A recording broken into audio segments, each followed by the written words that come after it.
2 கொரிந்தியர் அதிகாரம் 3.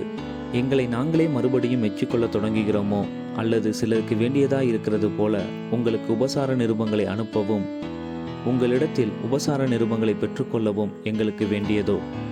எங்கள் இருதயங்களில் எழுதப்பட்டும் சகல மனுஷராலும் அறிந்து வாசிக்கப்பட்டும் இருக்கிற எங்கள் நிருபம் நீங்கள்தானே.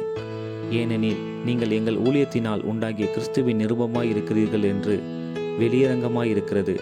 அது மையினால் அல்ல, ஜீவனுள்ள தேவனுடைய ஆவியினாலும் கற்பலகைகளில் அல்ல, இருதயங்களாகிய சதையான பலகைகளிலேயும் எழுதப்பட்டிருக்கிறது. நாங்கள் தேவனுக்கு முன்பாக கிறிஸ்துவின் மூலமாய் இப்படிப்பட்ட நம்பிக்கையை கொண்டிருக்கிறோம்.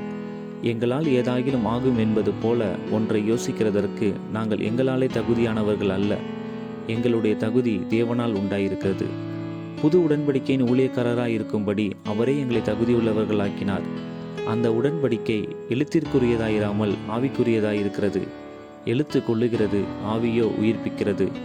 எழுத்துக்களினால் எழுதப்பட்டு கற்களில் பதிந்திருந்த மரணத்துக்கு ஏதுவான ஊழியத்தை செய்த மோசேயினுடைய முகத்திலே மகிமை பிரகாசம் உண்டானபடியால் இஸ்ரவேல் புத்திரர் அவன் முகத்தை நோக்கி பார்க்கக்கூடாதிருந்தார்களே. ஒளிந்து போகிற மகிமையை உடைய அந்த ஊழியம் அப்படிப்பட்ட மகிமை உள்ளதாயிருந்தால், ஆவிக்குரிய ஊழியம் எவ்வளவு அதிக மகிமை உள்ளதாயிருக்கும். ஆக்கினி தீர்ப்பு கொடுக்கும் ஊழியம் மகிமை உள்ளதாயிருந்தால், நீதியை கொடுக்கும் ஊழியம் அதிக மகிமை உள்ளதாயிருக்குமே.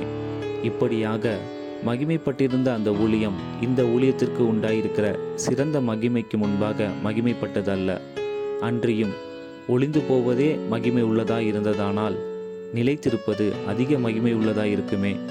நாங்கள் இப்படிப்பட்ட நம்பிக்கையை உடையவர்கள் ஆதலால் மிகவும் தாராளமாய் பேசுகிறோம். மேலும் ஒளிந்து போவதின் முடிவை இஸ்ரவேல் புத்திரர் நோக்கி பாராதபடிக்கு மோசே தன் முகத்தின் மேல் முக்காடு போட்டு கொண்டது போல நாங்கள் போடுகிறதில்லை. அவர்களுடைய மனது கடினப்பட்டது. இந்நாள் வரைக்கும் பழைய ஏற்பாடு வாசிக்கப்படுகையில் அந்த முக்காடு நீங்காமல் இருக்கிறது. அது கிறிஸ்துவினாலே நீக்கப்படுகிறது. மோசேயின் ஆகமங்கள் வாசிக்கப்படும் போது இந்நாள் வரைக்கும் முக்காடு அவர்கள் இருதயத்தின் மேல் இருக்கிறதே. அவர்கள் கர்த்தரிடத்தில் மனம் திரும்பும் போது அந்த முக்காடு எடுபட்டு போம். கர்த்தரே ஆவியானவர். கர்த்தருடைய ஆவி எங்கேயோ அங்கே விடுதலையும் உண்டு.